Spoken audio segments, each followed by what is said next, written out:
trajectory. Imminent impact. Imminent impact. I didn't exactly arrive on this planet. I crashed into it.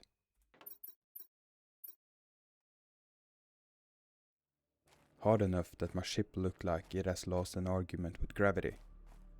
By the time the dust settled, the silence was almost unsettling. No wind, no rivers, no animals, no insects. Just an endless desert stretching toward a horizon that seemed disappointed that I survived. The only thing making any noise was my suit. Oxygen low. A reminder that this world had absolutely no intention of keeping me alive. So I did what anyone would do. I started picking up rocks, not exactly the heroic beginning I had imagined. But survival has a way of lowering your standards. Iron, cobalt, magnesium. If it wasn't actively trying to kill me, I picked it up. Eventually, I managed to throw together something that technically counted as a shelter. Calling it a base would still be generous. It was little more than a metal box with oxygen inside. But every time I stepped through the door and the alarms finally stopped, it felt like home. The first few days settled into a routine surprisingly quick. Leaving the base, gathering resources, pushing my luck, sprint home with 10 seconds of oxygen left. Survival has a funny way of becoming ordinary.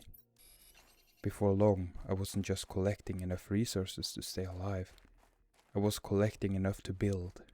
A heater, a drill, a crafting station, more storage, some solar panels, wind turbines. It never felt like I was making huge progress. Just solving one small problem after another. Need more power? Build another turbine. Running out of storage? Build another locker. Need more oxygen? Build another room. The base didn't grow because I had grand design. It grew because every new machine created a reason to build two more. Before long, I started wandering further from home. Mostly because I needed better resources. That's when I stumbled across a cave filled with iridium and aluminium. It felt like striking gold. Well, if gold happened to be bright red and silver. Suddenly projects that had seemed impossible were only a matter of time. Better equipment, better machines, better chances of surviving tomorrow than I had today. Somewhere along the way I upgraded my vegetation equipment. Tiny tubes keeping tiny plants alive. It didn't look like much, but seeing something green on a planet this dead somehow made the whole base feel less lonely.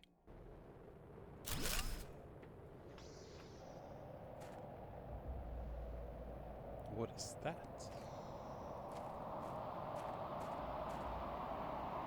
Am I under attack?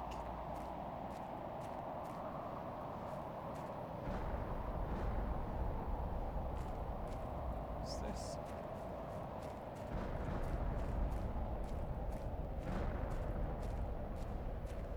The machines kept multiplying. Wind turbines covered the nearby hills. If someone had walked past, they probably would have assumed I knew what I was doing. I absolutely did not. I was mostly building whatever the computer suggested and hoping it wouldn't explode. Eventually, curiosity led me to something much larger. A crashed ship. Hello? Its hull had been ripped apart long before I ever arrived. Inside were scattered supplies, abandoned rooms, and the unmistakable feeling that I wasn't the first person here. That thought stayed with me. Spacesuit.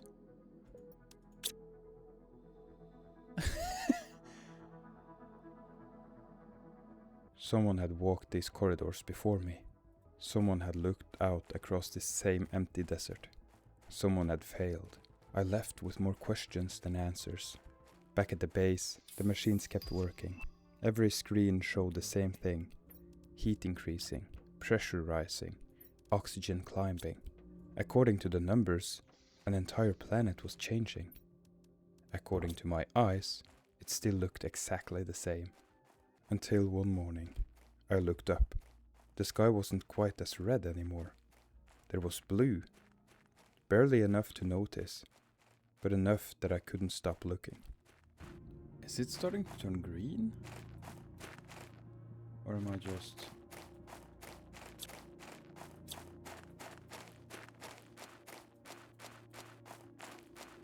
What? Every day it spread a little further. Slowly. Patiently. Like the planet was remembering something it had forgotten. Then, clouds. Tiny white streak crossing a sky that had been empty since the day I crashed here. They weren't impressive. They didn't need to be. They were proof something was happening. Just when I thought I had begun to understand this planet, it surprised me. One night I stepped outside the base and looked up. The sky shimmered with ribbons of light dancing across the darkness. An aurora. This was the first genuinely beautiful thing I'd seen since crashing here. Moments like that become strangely valuable when you're the only person around to see them. Back at the base, I continued experimenting with ways to introduce life. Most of my machines dealt with numbers. Heat, pressure, oxygen, invisible changes. The grass spreader was different. For the first time, I could actually see the planet responding. It wasn't much, just a small patch of green surrounding the machine. Tiny blades pushing through the dust. By most standards, it was barely worth mentioning. Out here, it felt like witnessing a miracle. Encouraged by that tiny success, I built my first biodome. The plan was simple: grow more life. The reality was slightly less impressive. The moment I switched everything on, the lights went out. Apparently, I had become so focused on saving an entire planet that I'd forgotten to save enough electricity for my own base. While searching for new resources, I discovered another cave. This one was filled with osmium, or rather, blocked by ice with osmium somewhere behind it. Technically, I could have probably squeezed through. Technically. I also enjoy not becoming permanently trapped inside frozen caves. I would be stuck down there if I go down. So I made the deeply scientific decision to come back later.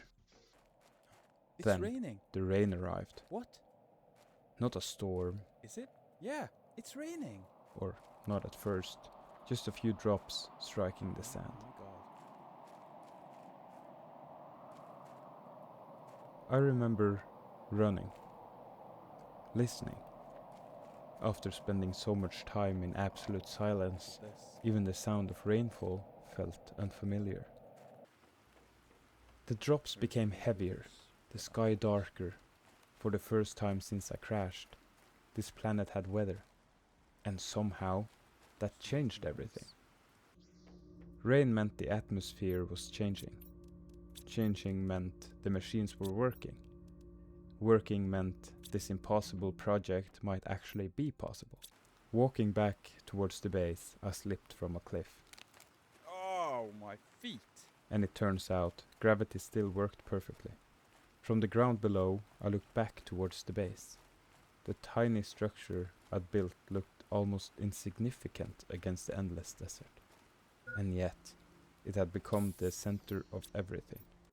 Water suddenly became more important than ever, so I built my first water collector. Watching clean water slowly gather inside a machine felt strangely satisfying.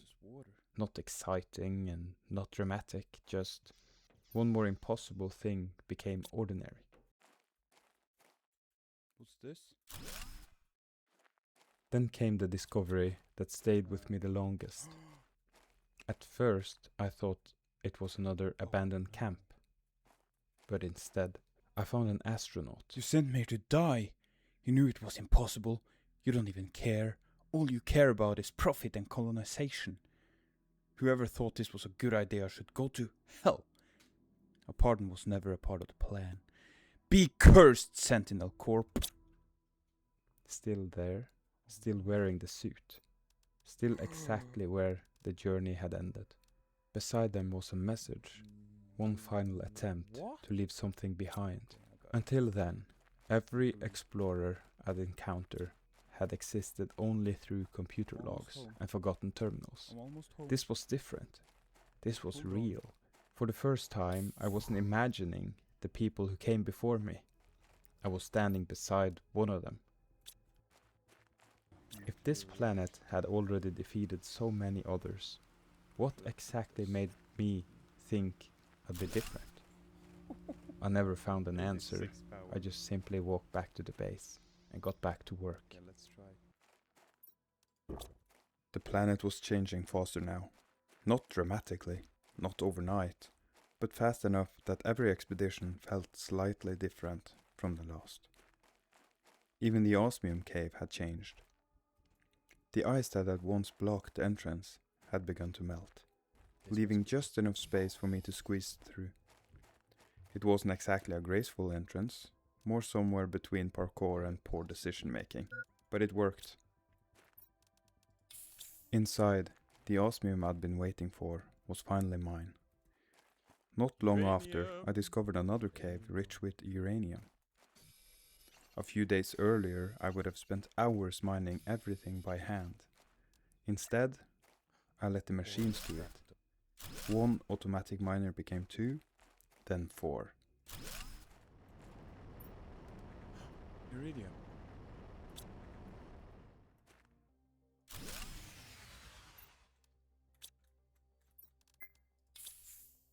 Soon, I had miners quietly working in the iridium cave, the aluminium fields, and anywhere else the planet decided to hide valuable resources. Somewhere along the way, I realized I was spending less time surviving and more time building systems. The planet wasn't becoming easier, it was simply becoming more efficient. Naturally, this newfound efficiency lasted right up until I found another excuse to celebrate with an awkward little dance in the middle of my base. Scientific progress comes in many forms.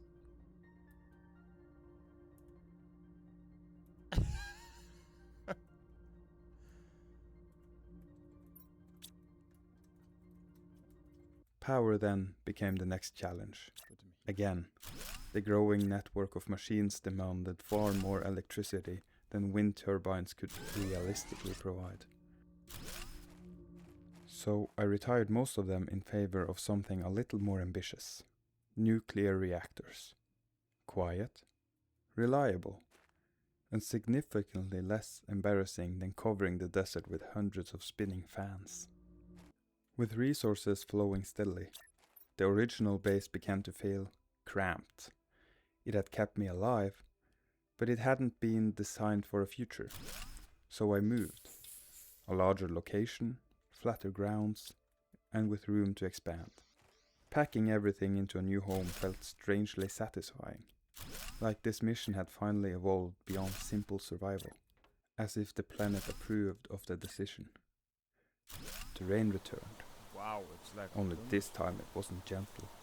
It hammered against the roof of the new base while I stood inside, listening.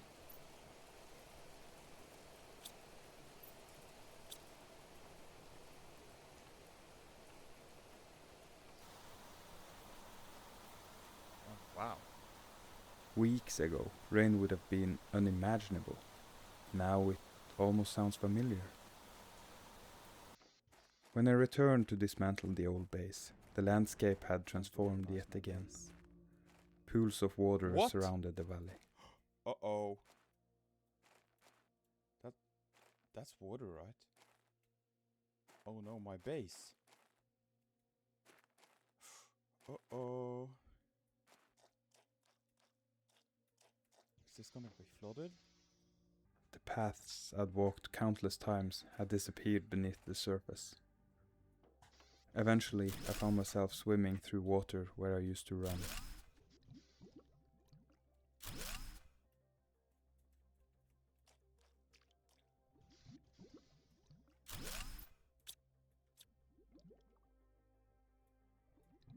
Standing inside my first shelter with water around my boots, I am so glad I decided to move. A strangely emotional moment. That tiny metal box had once been my only reason I was still alive. Flood the whole planet? Now, the planet was quietly reclaiming it. The new base quickly became something far more ambitious. A second floor, growing rooms, food production, laboratories. It no longer feels like a shelter. It feels like a headquarters. The jetpack made the world feel smaller overnight. Mountains that once required careful Fly. planning became short flights across the landscape. Amazing. Exploration became less about surviving the journey and more about satisfying my curiosity. That curiosity led me to another abandoned underground base. What's this? Another explorer, another unfinished story. Another reminder that I wasn't the first person to dream of changing this It's been world. 6 months since the crash, and I'm barely surviving. My main goal is to build a rocket and leave this planet forever. This planet is cursed. I can feel it. I'll have to go back to the crash site. I think there was a secret room in the control bay, a deconstructible wall somewhere near the main screens, but it's been a while and I can hardly remember. Further beyond, I explored another crashed station. The debris scattered across the landscape raised more questions than answers. Whatever had happened here, it hadn't happened to just one ship. Oxygen multiplier fuse. Back home, another major milestone awaited. A launch platform.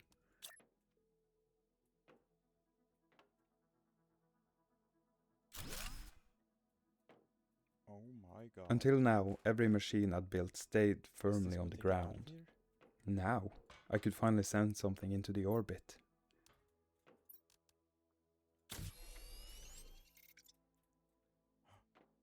Oh my god.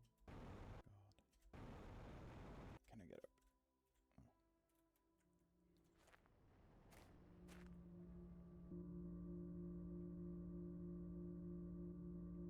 The first rocket disappeared into the sky, and seconds later, the sky answered.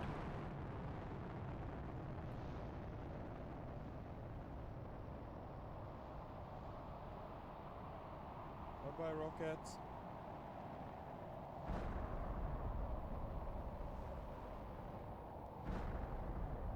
Meteorites came crashing back down around me, carrying rare minerals. One landed close enough to remind me that scientific progress occasionally involves standing in exactly the wrong place. Naturally, I launched another rocket, then another. At one point, two of them somehow became stuck together above my base. I chose to interpret this as an engineering success. The world continued changing around me. More patches of grass spread across the desert, algae slowly covering the lakes. Flower spreaders painted colors across the landscape, and for the first time the world began to look less like a construction site, and more like somewhere life actually wanted to exist. I built algae generators across the growing lakes, harvesting the first sight of aquatic life. The water no longer feels like decoration. It had become a part of the ecosystem. Every major transformation seemed to begin the same way. Small, easy to overlook, until one day you realize the planet looked nothing like it had a week earlier. Exploration rewarded me once again. A crashed ship resting beside a waterfall, frozen valleys slowly melting into rivers. An abnormal number of ships from various companies have disappeared in the Isitial Prime sector. Go there and find out what you can. Hidden caves containing minerals I have never seen before. Every corner of the planet seemed to reveal another secret as it came back to life. Looking back, I realized something had quietly changed. In the beginning, I explored because I needed resources. Now, I explore because I genuinely wanted to see what the planet would become next. And every time I thought I understood it, It surprised me all over again. By now, survival had quietly faded into the background. I still built machines, I still gathered resources, but more and more, my days were driven by curiosity. Our ship crashed on this planet for an unknown reason. Many of us died upon impact, some died on the surface. I'm the only one left. I've tried to survive, but this land is too hostile. My health is deteriorating. I'm going outside one last time to try to find some water. Every message I found painted the same picture. Hope, hard work, then silence. Back home, I launched a mapping satellite into orbit. For the first time, the planet wasn't just an endless desert. It became something I could actually understand. Mountains, valleys, lakes, places I'd visited, places I hadn't. Satellite, oh. The unknown suddenly felt a little smaller. One afternoon while exploring, I noticed something strange. The desert wasn't quite as empty anymore. Small patches of green had begun spreading naturally across the landscape. Not because I had planted them directly, but because the planet started doing the work itself. Walking back towards the base, I caught myself smiling. The world was beginning to heal without asking for permission. Inside the biodome, another milestone quietly arrived. The first pieces of tree bark. Such a small item. Yet, without it, there wouldn't be forest. Every stage of terraforming seemed to follow the same pattern. Tiny changes, then suddenly, everything changes at once. That's a pretty rocket. To help things along, I launched another rocket, one dedicated to plant life. The atmosphere accepted the gift with its usual enthusiasm, followed immediately by another meteor shower.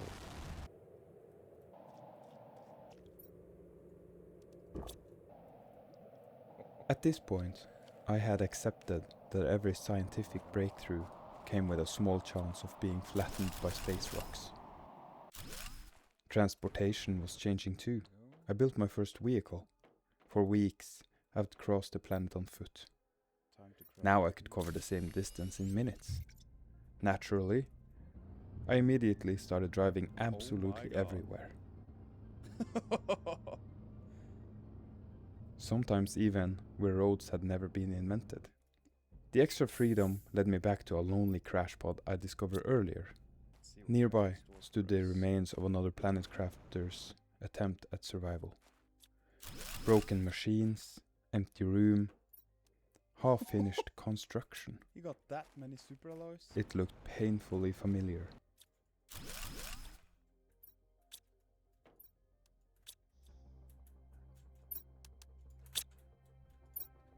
Well, I wasn't expecting my landing site to be so bad, but there is no reason for me not to be able to terraform this big rock.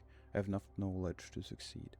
All I have to do is follow the right steps and hope for good weather and not too many meteors. Surely it can't be that hard. It's a bit harder than expected. The outside is toxic and the seeds won't really grow underground. According to my calculations, the planet will be in a better position for terraformation in around 2 years. Just have to survive till then. And where I'm supposed to find more iridium on this planet. I've looked everywhere without success and there's ice all over. It's critical I find some to start heating the planet. Everything outside is freezing. I need to sleep, but I cannot stop thinking. Tomorrow will be better. Inside one room, several monitors still displayed the same welcoming message that had greeted me when I first arrived. Welcome to your assigned planet. Oh god. Welcome to your assigned planet. He went bananas. Seeing those words again, inside someone else's abandoned home, felt strangely unsettling. Welcome to your assigned planet. How many people had received that exact same message? Welcome to your assigned And how many had ever left? You sent me here to die! You knew it was impossible. You don't even care. All you care about is profit and colonization. Whoever thought it was a good idea should go to hell. A pardon was never a part of the plan. Be cursed, Sentinel Corp. The legs continued growing, so naturally I tested whether my new vehicle could drive underwater. Technically it could. Whether it was supposed to remains a separate discussion. Further expeditions uncovered stranger places than ever before. A region rich with zeolite. Towering waterfalls cascading down enormous cliffs. Ancient stairways carved into stone by hands that clearly wasn't human. What? Building that looked far older than any crashed spacecraft. This planet had history. One far older than the corporations sending prisoners here. The car is coming with me.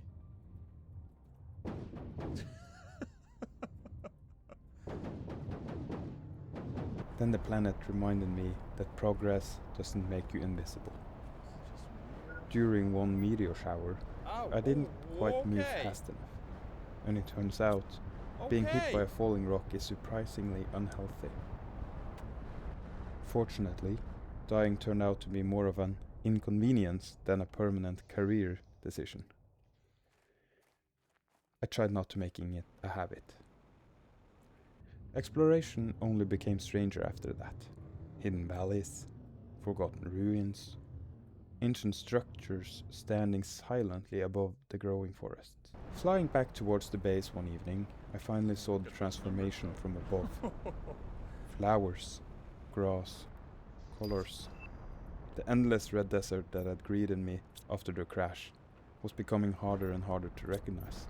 Even zeolite had begun appearing naturally across the surface. The planet was no longer waiting for me to create life.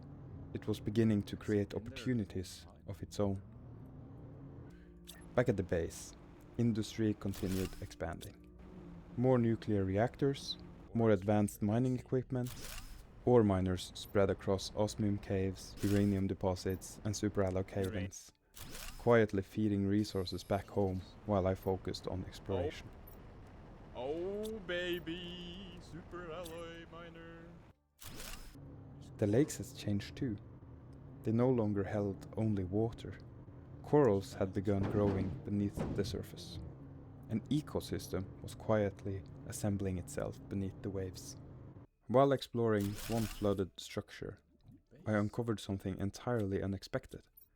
Ancient stone tablets. Unlike the abandoned bases left behind by other planet crafters, these were far older. They spoke of the Wardens, a civilization that had existed here long before humanity ever discovered this world. For the first time, it became clear that this planet wasn't simply abandoned. It had Waiting a past. for certain death is not selflessness, it's suicide, it's self-destruction. Some of us has chosen to leave before the inevitable, to leave the destruction behind and our loved ones who think that fate is greater than choice. If you want to join us, use this chip to find hidden 10 keys we left behind on this planet and place them in an extraction capsule. One that stretched back far beyond the wrecks scattered across the desert. Back home, science pushed forward once again. A DNA manipulator opened entirely new possibilities. Not just growing plants anymore, but designing life itself. Around the same time, I began noticing small larvae crawling across the ground. Another quiet milestone. The insects has arrived. Incubators followed. Beehives appeared beside the base. Even during heavy rain, the sound of life was beginning to replace the silence I'd grown used to. I got bees. This way. Finally, I stepped inside my first butterfly dome. I can make 2 butterfly domes. Mutagen. I have 1 more mutagen. Common larva.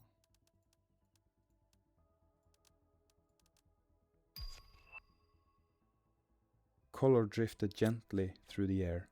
Dozens of butterflies filled a room that, not long ago, would have been nothing more than another metal box in the middle of a dead desert. Without thinking, I started dancing again. At this point, it had become a scientific tradition. The strange thing was, for the first time since crashing here, it no longer felt like I was bringing life to the planet. It felt like the planet had started creating life on its own. I was just lucky enough to witness it. One collapsed passage concealed a hidden wreck, sealed away behind a massive boulders. After clearing the entrance, I found supplies that had remained untouched for who knows how long, including something called terra tokens. For the first time, the planet wasn't just rewarding survival, it was rewarding exploration. Back home, those terra tokens suddenly had a purpose. I constructed a trade rocket platform, opening a supply network that somehow reached this forgotten corner of the galaxy. Apparently, even abandoned planets still have shipping. The more I explored, the stranger the landscape became. Sometimes that meant squeezing a vehicle through places no vehicle had any business fitting. Sometimes it meant driving off cliffs because I was looking at the scenery instead of where I was going. On one particular questionable expedition, I discovered pulsar quartz, beautiful and rare, and almost certainly hidden somewhere deliberately inconvenient. The world itself barely resembled the one I landed on. Trees now stretch across valleys that had once been nothing but sand. Moss clung to cliff sides. Streams carved through places that had once been dry. The desert was quietly disappearing beneath layers of life. One crashed ship even contained what only can be described as a disco room. To this day, I have absolutely no explanation for it. Some mysteries are perhaps better left unsolved. As production became more complicated, I started building smaller outposts instead of forcing everything into one giant base. One sat beside the water, where algae generators, water collectors, and automated crafting stations quietly worked together to produce bacteria samples.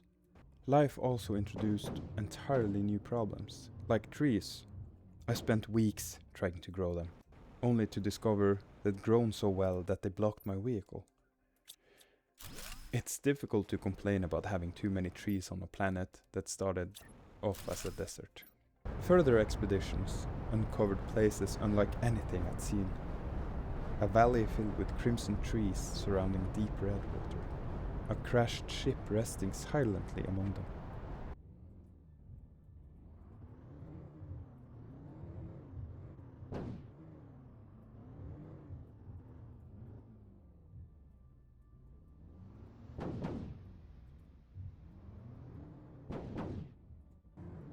Then something even stranger happened. Roots from the growing forest had pushed aside enormous boulders, revealing an entirely new path through the mountains. For the first time, the planet itself was opening doors. Following the new route led me toward towering waterfalls and an unexpected discovery. What is this? Graves. Dozen of them. Simple markers placed by someone who had taken the time to bury their companions. What was supposed to be a fun, relaxing time turned into a nightmare, a 5-week space cruise across the lesser-known parts of the universe. Unfortunately, our stupid crew was not able to respond to a seemingly minor incident, and here we are, burying the few bodies we were able to retrieve from the burning wreck. What will happen to us now will most certainly be similar. We are heading west, and let's see how long we can survive. I would say a few days at most. Some cine tattoo survivors, at least for now. Is this gravestones? Long before I arrived, someone else had built friendship here, lost them, and chose to remember them. Not every story on this planet ended with abandoned machines. Some ended with people refusing to forget one another. The journey continued toward a volcanic region where rivers of lava illuminated glass-walled underground bases.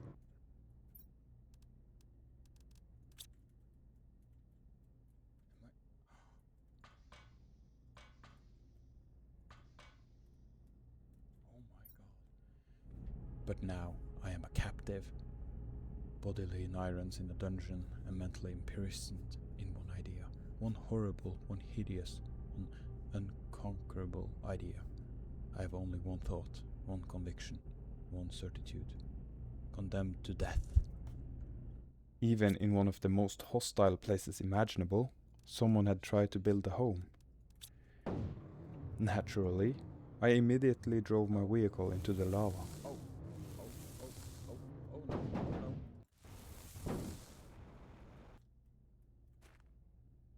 Oh no. My car. For a few glorious seconds, I became convinced I had permanently destroyed both my transportation and everything stored inside it. Turns out, the planet was far more forgiving than I deserve. I can bring back my car. Oh, I thought I lost all this. The vehicle could simply be recalled back to base.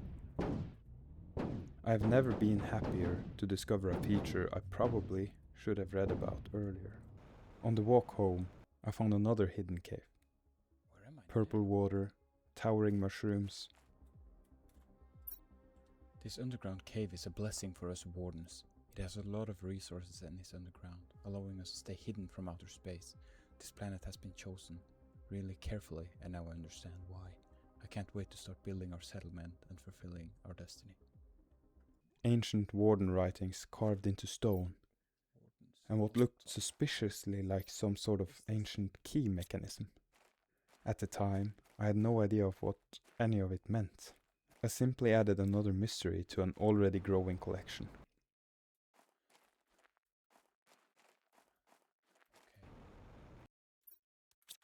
What do I do now? Teleporters turned distant expeditions into short commutes. One meteor even landed directly on my vehicle. Apparently, the universe still enjoyed keeping me humble.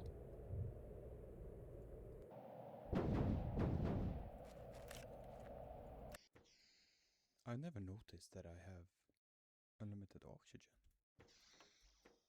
Then, one morning, I just noticed something missing. The oxygen warning. It never came. Without really thinking about it, I stepped outside. Nothing happened. No alarms, no countdown, no desperate sprint back toward the nearest door. For the first time since crashing here, I could breathe. The atmosphere I'd spent so many hours creating had finally become real. That moment lasted only a few seconds, but it quietly became one of the biggest milestones of the entire journey. For the first time, I spent more time exploring than working. Around me, butterflies escaped their domes and began appearing throughout the landscape. Flowers spread naturally across the valleys. The world no longer looked terraformed. It simply looked alive. And somehow, that felt even more rewarding than reaching the next terraformation milestone. By now, the planet had settled into its own rhythm.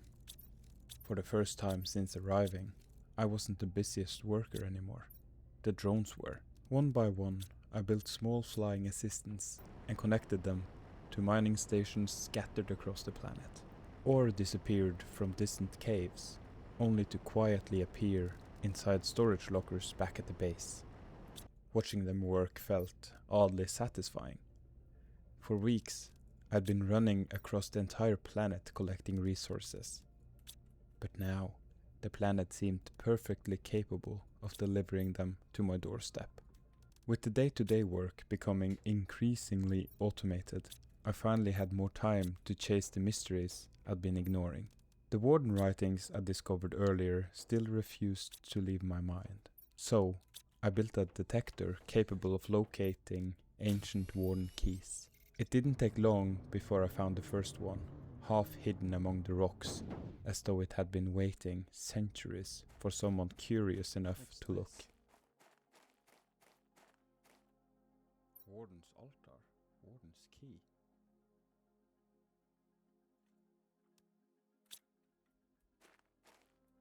I found a valley that looked like it has been hit by an enormous meteor, long before I ever arrived. The crater had slowly filled with water.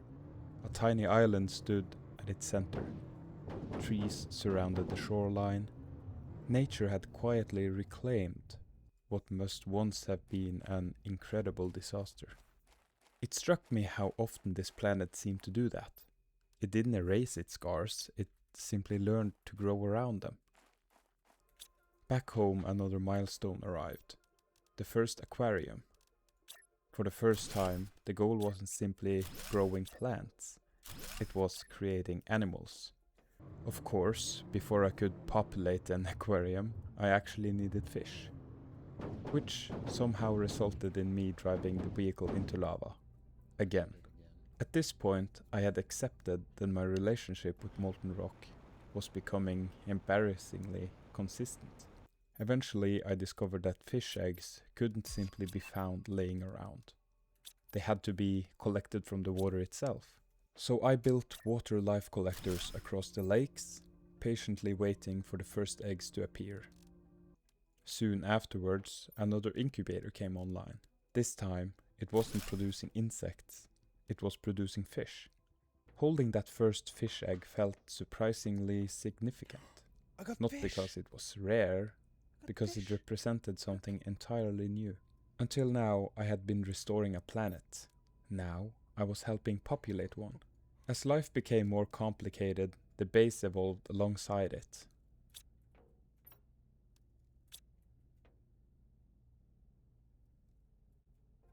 Food growers moved into their own dedicated building. Production chains became cleaner, more organized, more permanent. The place no longer resembled a temporary settlement. It looked like somewhere people could actually live. Fish quickly multiplied. New eggs entered the incubators. Additional water life collectors were placed across the world, while drones quietly transported everything back home without asking for my help. Exploration, meanwhile, continued rewarding curiosity. The strange cave, filled with glowing mushroom, had finally begun to open as the surrounding ice melted. Inside, the air turned toxic. Thick green fog filled the tunnels. Further in, I discovered the source. A crashed ship loaded with uranium. Its cargo had poisoned the entire cave, leaving behind one of the most hostile places I'd encountered so far. It was another reminder that not every scar on this planet came from nature. Some had been brought here by us. Back at the lakes, larger aquariums soon replaced the originals. The collection of aquatic life steadily expanded, and eventually it was time to let them go. I built fish farms along the shoreline beside my base. One by one, the fish entered the water. Watching them swim freely through lakes that hadn't even existed when I first crashed here was strangely emotional. Those lakes had once been dry valleys, and now they support life. Somewhere in the middle of all that progress, I managed to wedge my vehicle so thoroughly between rocks that even optimism couldn't get it back out. The expedition continued on foot, and probably for the best. My driving record had been increasingly difficult to defend. Eventually, another rocket stood ready on the launch pad. This one carried insects. Somewhere, the official explanation probably involved atmospheric biodiversity. From where I was standing, it looked mostly like I was launching bees into space. But naturally, I celebrated with another dance. Scientific accuracy has never prevented enthusiasm. Standing beside lakes afterwards, watching fish swim beneath the surface while drones buzzed overhead, carrying supplies between distant outposts, I realized something.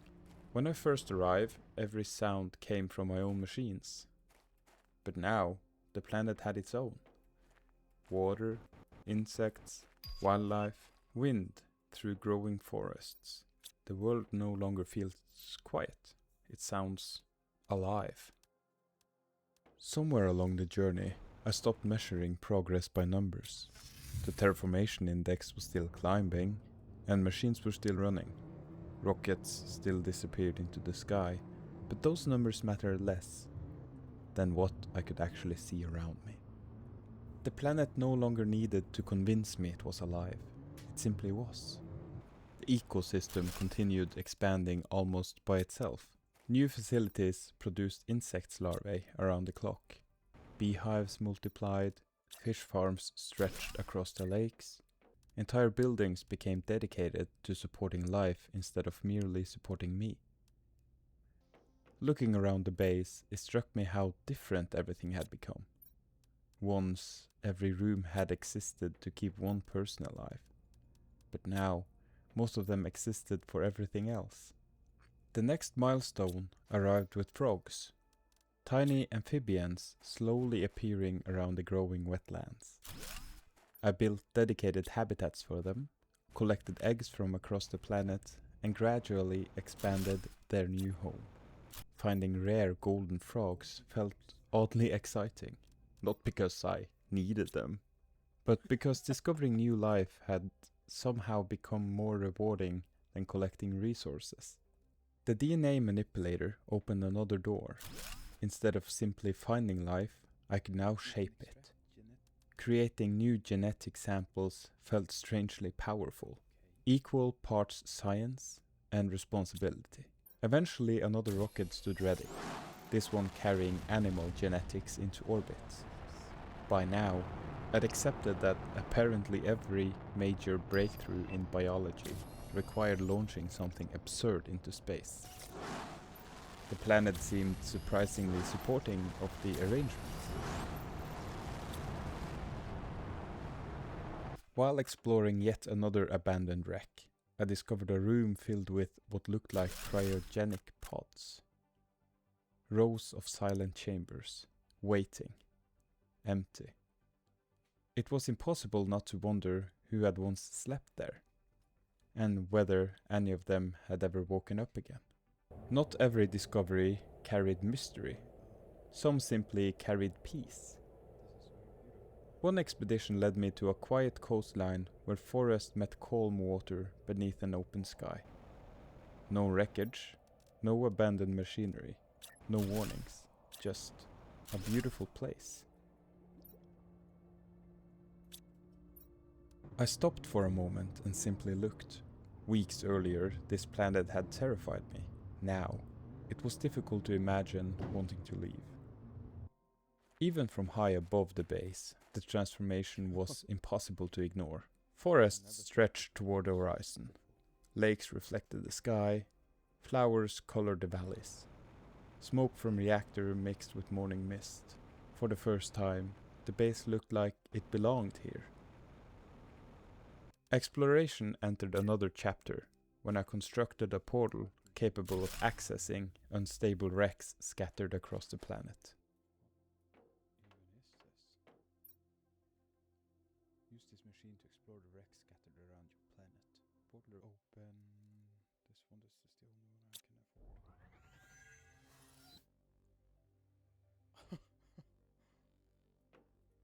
Okay. Let's go.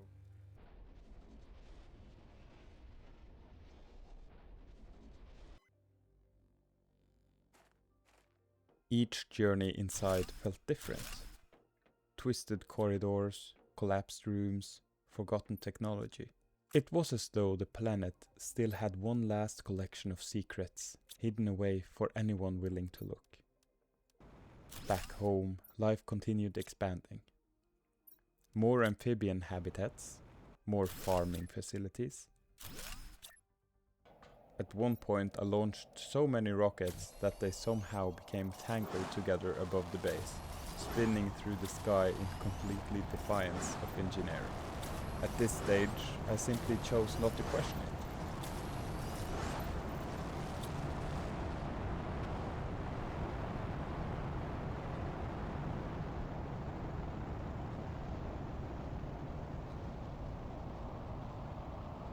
The next breakthrough arrived inside the DNA synthesizer. For the first time, I wasn't creating insects or fish. I was creating animals. Animal shelters appeared beside the base. Feeders kept them healthy. One by one, new creatures stepped into a world that had been nothing but dust when I first arrived. For a long time, I simply watched the animals wander through the grass. None of them knew how much work I had gone into making this possible. And somehow that made it even better. The planet no longer belonged to me. It never really had. I had only helped it remember what it was capable of becoming.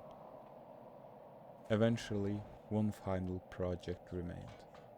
An extraction platform. The machine that could finally complete my assignment. I stood there looking at it for a while.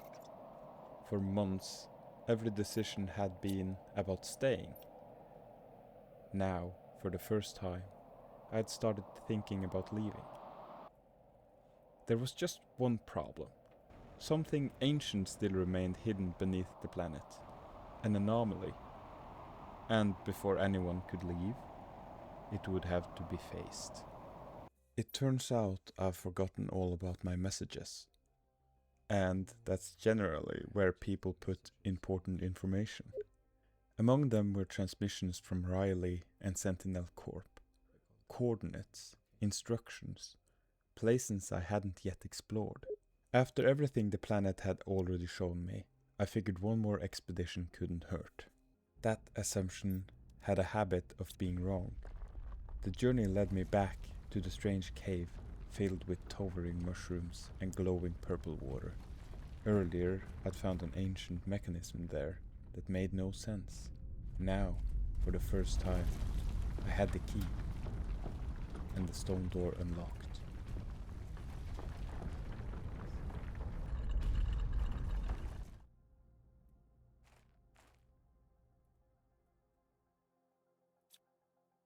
Beyond it waited something far older than anything humanity had built. An ancient warden sanctuary. We were struck by their semblance at first. We were almost exactly the same. Our scientists told us it was because of our celestial bodies were identical in every way, so our evolution, while independent, was very similar.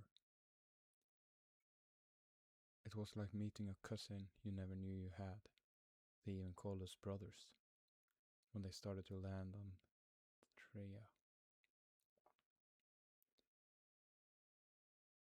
A few spaceships turned into dozens, and slowly our worries grew.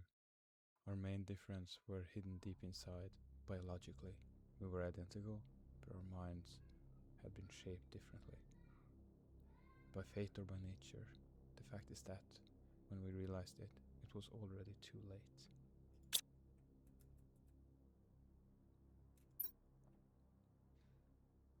After all those years, all the suffering, we decided to leave our home soil, to go as far away as possible and build a new home. Far from the terror, far from the strife, far from them. To stay hidden and live our lives as we had for centuries. We carefully chose somewhere we could be safe, gathered the last of our kind in our biggest vessel, and on a fateful night we left, fleeing their never-ending insatiability more than themselves. Their architecture didn't resemble the abandoned ships scattered across the planet. Everything felt deliberate, peaceful, as though this place hadn't been abandoned, only left behind. More stone tablets revealed fragments of a civilization that have watched this world long before humans ever arrived. Every answer uncovered another question. Every clue hinted at a history stretching back thousands of years.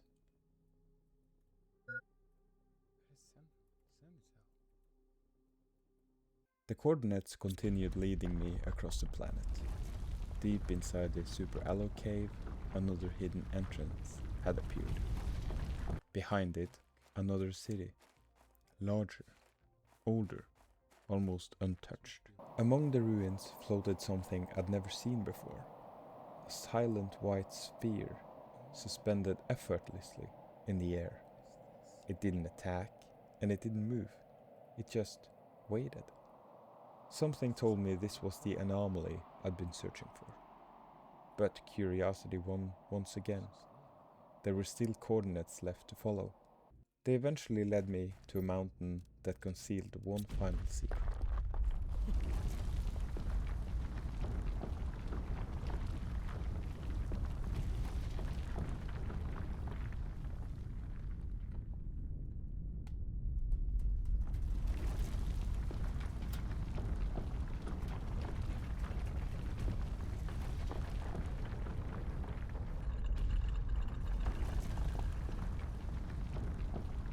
Three warden keys unlocked the entrance, and behind it stood the most impressive structure I've encountered anywhere on the planet. An entire ancient city hidden within the mountain itself. 5 additional keys revealed its innermost chamber. Treasures, technology, history. Not rewards, but reminders.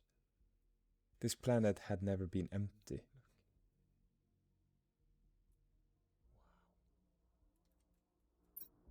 Once again a calamity befalls our people.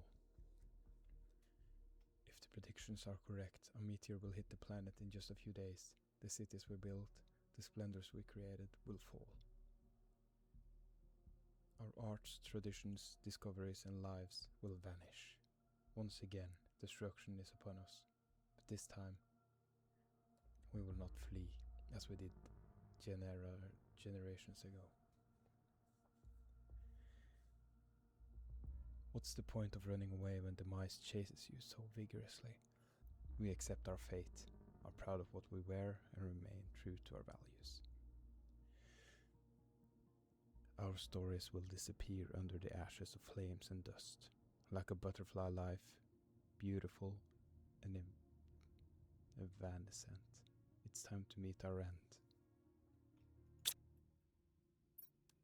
Humanity hadn't discovered a dead world. It had arrived long after someone else had already called it home. And eventually, there were no more coordinates, no more locked doors. Only one unfinished task remained. I returned to the floating white sphere. Standing in front of it felt strangely familiar.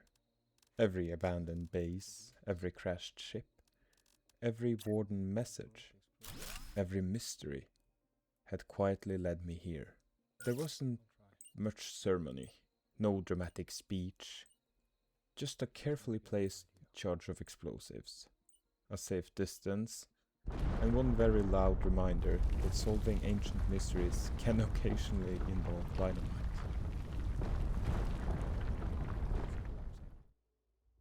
Back at the base, everything was ready. The forest swayed gently in the wind. Butterflies drifted between the flowers. Fish swam through lakes that hadn't existed when I first arrived. Animals wandered across open fields without knowing they had once been nothing more than a number on a screen. The drones continued their work overhead as though nothing important was happening at all. Life simply continued. I took one last look around. It was hard to believe this had once been nothing but rock and dust. Somewhere along the way, the mission had stopped being about completing a contract. It had become about giving an entire world another chance. Somewhere along the way, the mission had stopped being about surviving. It had become about leaving the planet better than when I found it.